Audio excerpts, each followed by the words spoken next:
Hey guys, welcome to another episode of Max Shoots Film. Okay, today it's new lens day. Woohoo! So I'm super excited to obtain this new lens. This is the Rokinon F1.4 aspherical lens. So I'm trying to round out my 5 lens kit.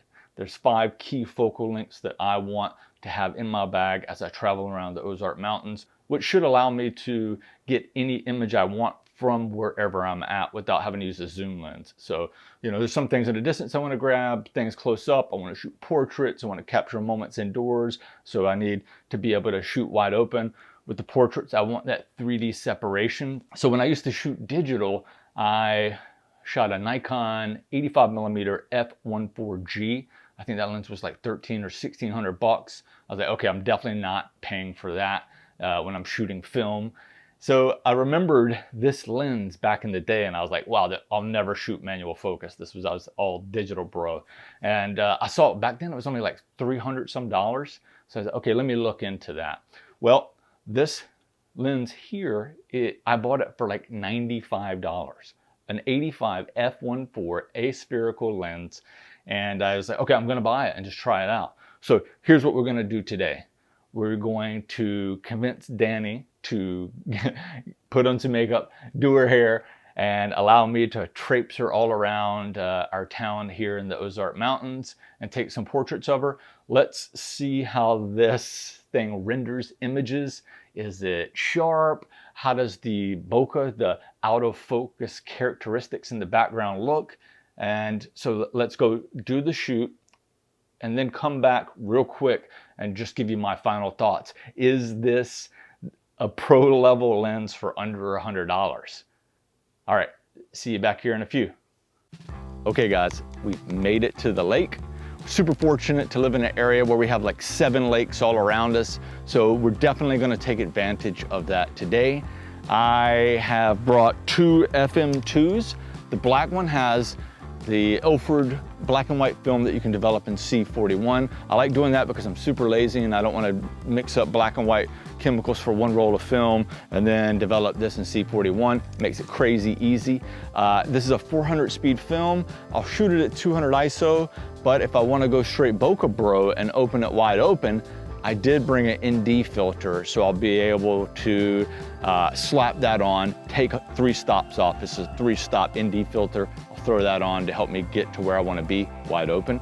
And then in this FM2, I put Kodak Pro Image 100 in it. Slow speed film. You have to open up more. Bokeh Bro is back, and this lens right here is going to be the reason for the season. Also, if you'll notice, I wore my Creed shirt. So if you are a Creed fan, please let me know in the comments what your favorite Creed song is. Also, if you do not like Creed, tell me in the comments below why you hate America. Pretty much Creed with apertures wide open. Get it? Anybody get it? Okay, anyway, I should probably just shoot some film. So let's walk around and get it did, kid.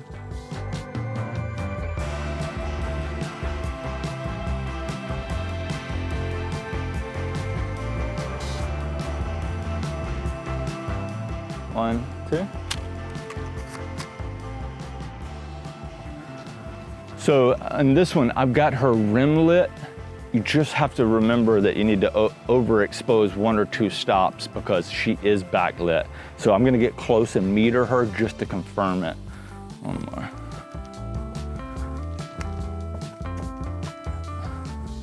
So if I don't overexpose, the exposure is 1/2000th of a second. Overexposing to 500ths of a second nails it. Let's try a couple more.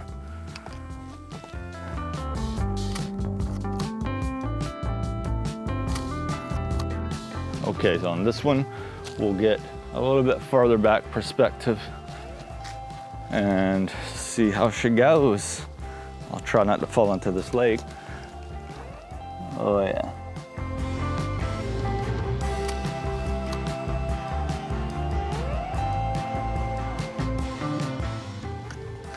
Time to put on the ND filter.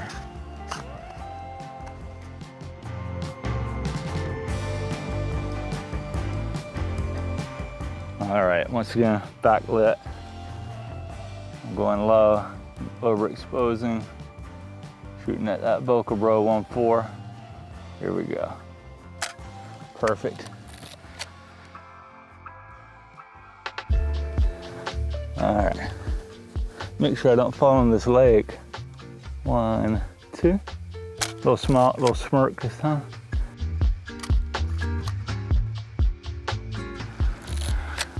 All right, so I'm gonna switch back to color, grab a couple color photo shots. All right, so now I'm shooting my first full sun. Now let's see how this works out.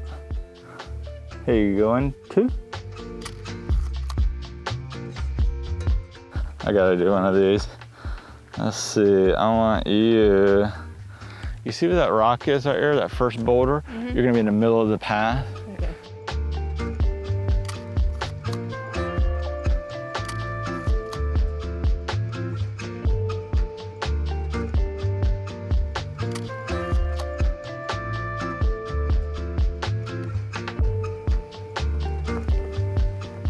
Yeah.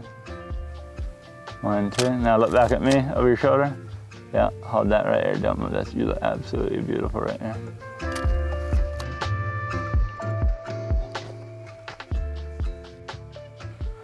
What's this lens for? All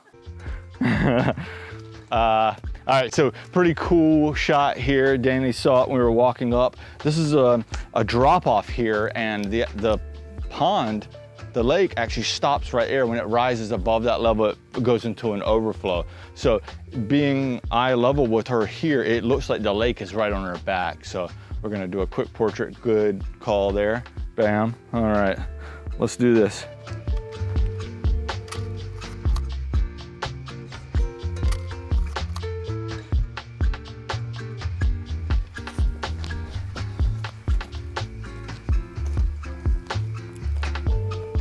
Okay, so I think we've worn this spot out. It's not that hot, but I'm telling you what, I'm sweating. So we will go do an outfit change and then hit the next lake. What do you think, Danny? Yeah, sure. All right, let's do it.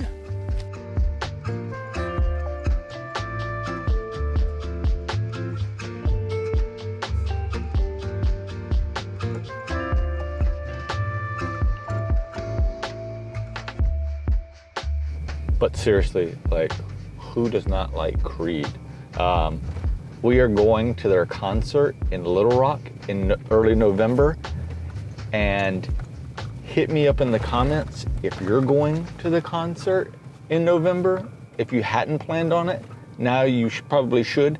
3 Doors Down is opening for them. It's gonna be freaking amazing. Hit me up in the comments if you're gonna go.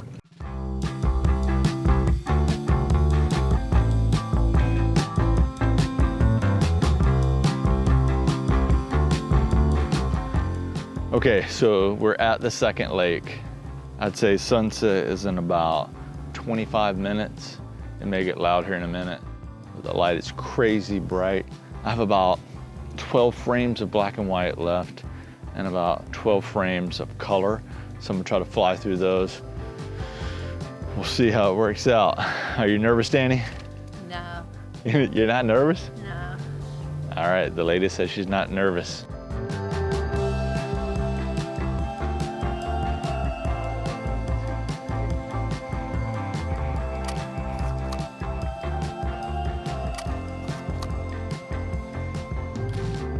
Okay, it's gonna be great.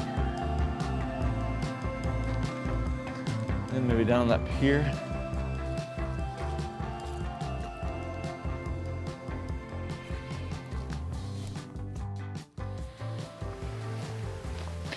What do you think? Yeah.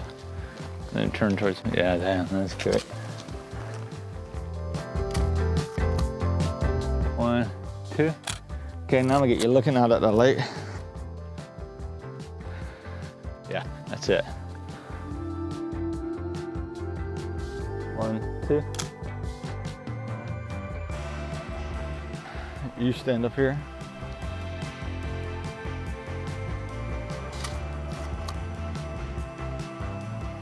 Here, get one of me real quick on black and white, just so I have it.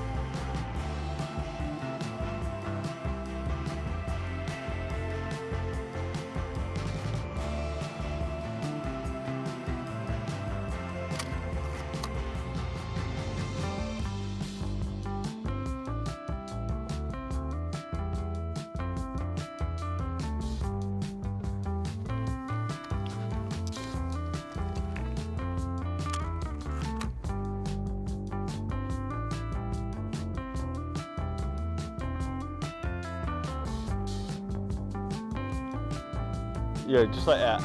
Arms up on the table.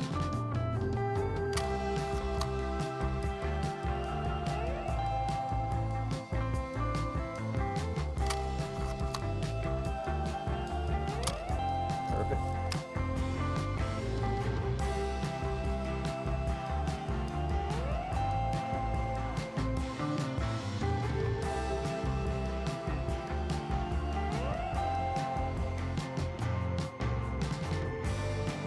All right, that's a wrap.